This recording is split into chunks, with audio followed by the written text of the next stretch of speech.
again guys, and welcome back to the Games Room with me, Dan the Games Man. So today we're going to be taking a little bit of an in-depth look into how I'm setting up my games room.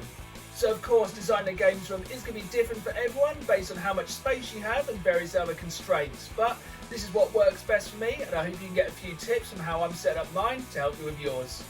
When I was looking into designing my games room, I took lots of inspiration from loads of you fellow YouTubers out there, as there's some really good designs people have had for making their games room their own.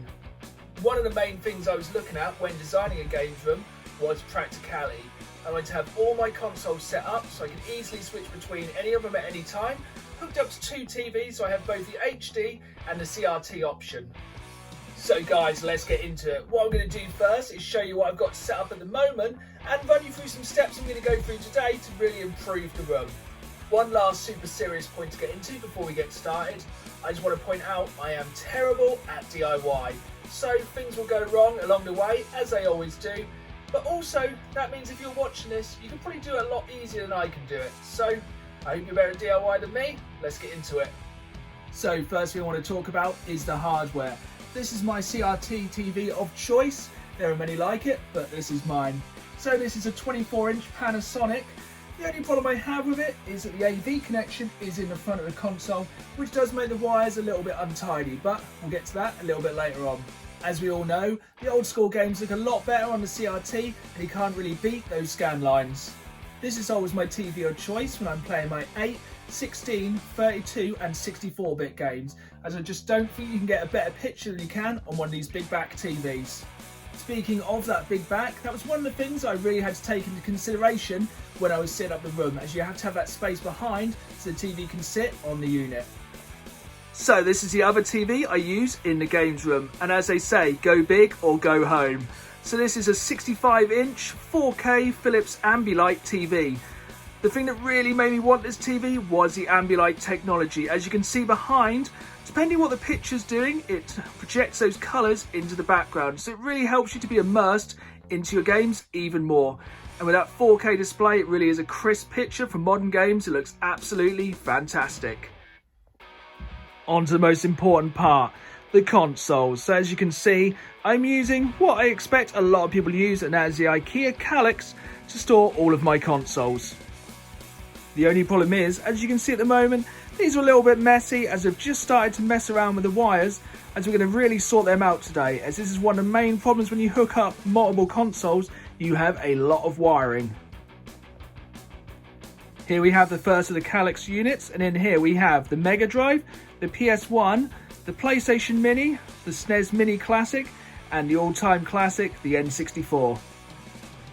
On to the next unit, and we have the Crystal Xbox, the Super Retro Trio, which is a really interesting console. So it plays NES, SNES and Mega Drive games, but it's also multi-region. You just flick a switch. It's a really useful piece of kit. Under that we have the underrated Sega Saturn and the even more underrated Wii U. On to the final unit, and we have the Gears of War 3 Collector's Edition Xbox 360 with the Kinect. Just a standard black GameCube from Nintendo. Under that we have the Resident Evil 5 Limited Edition Xbox 360, which is kind of hiding the Dreamcast at the moment. And the final console in here is the Xbox One. One of the more problematic consoles to store is the Sega Master System 1, as this thing is actually surprisingly big and sadly does not fit inside the Kallax units, but it sits happy enough here on top of our CRT TV. The problem is, as I'm sure you agree guys, this looks a little bit cluttered at the moment and the wires make it look a little bit messy, but after today hopefully it's going to look a lot better.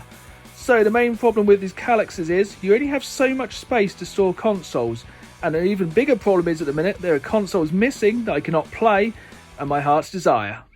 Here comes the fun part. So what I'm going to do now is unplug all of the consoles. So before moving them, make sure you take any discs out as you don't want them scratched, and make sure you keep all the wires with each console. As they get mixed up, it's going to be an absolute nightmare sorting it all back out.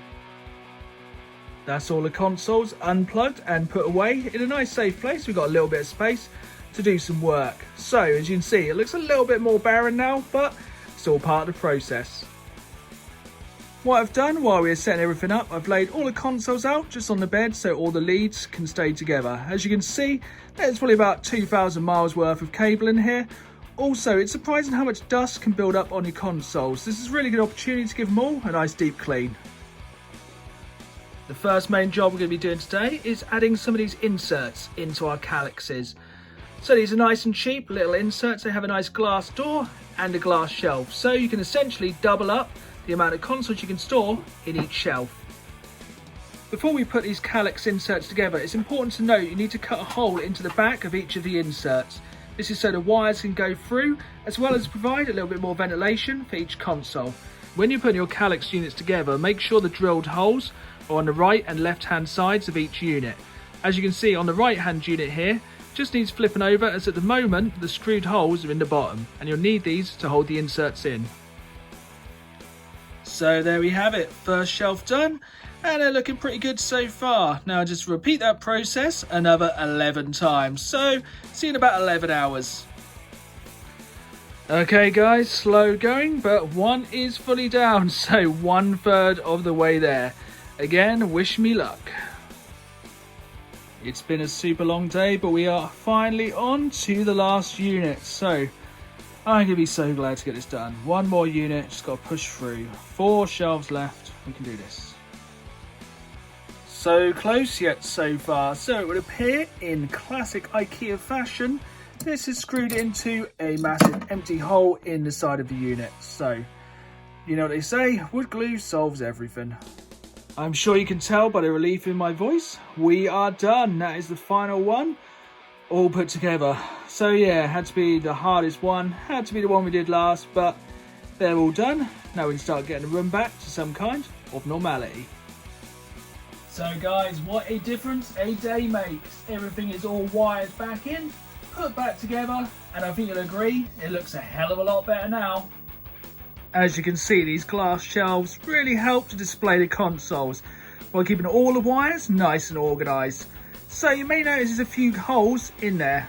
Basically what I'm doing is making sure this is future proof by leaving some space for consoles I hope to add sooner rather than later.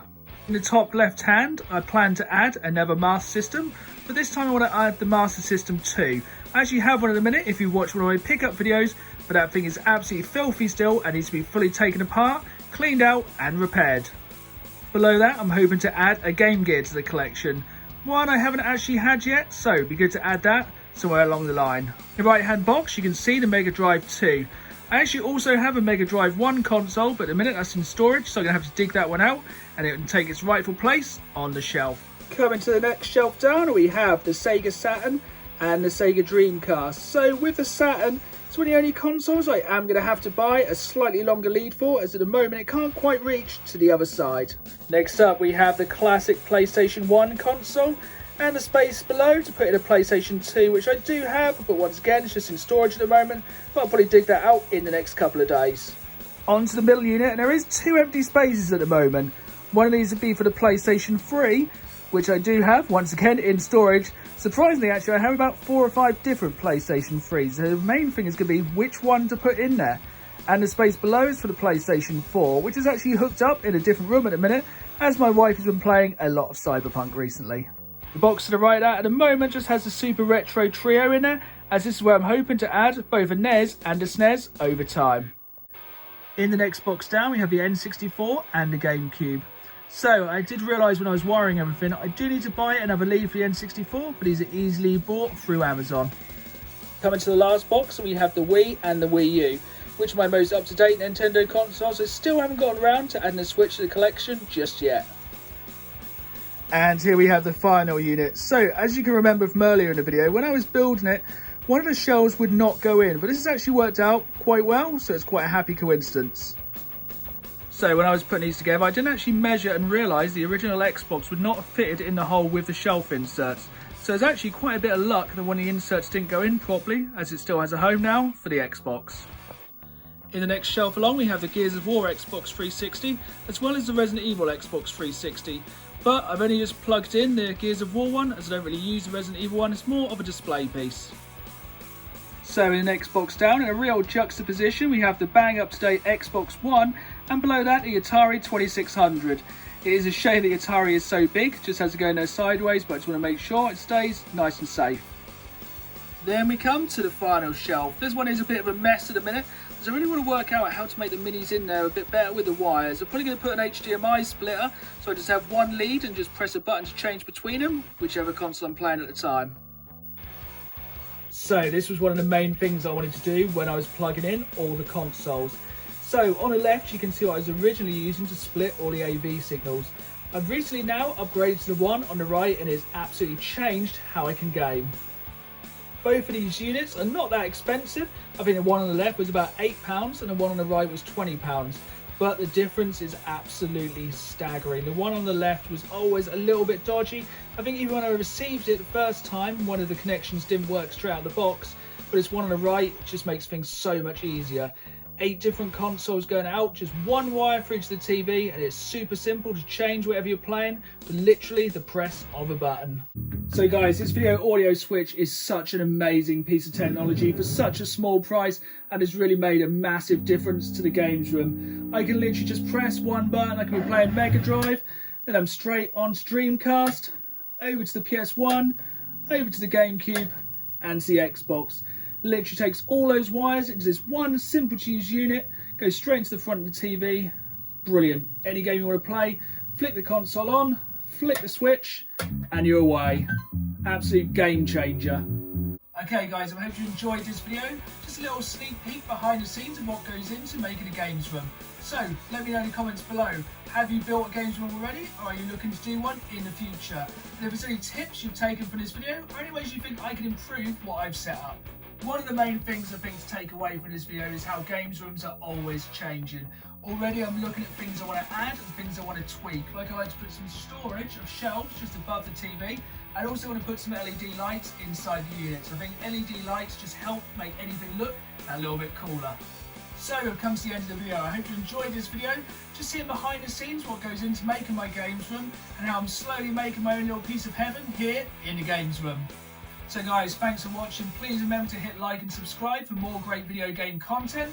And also follow me on Facebook at Dan the Games Man, on Instagram at Dan the Games Man. And remember, first and foremost, keep playing the game.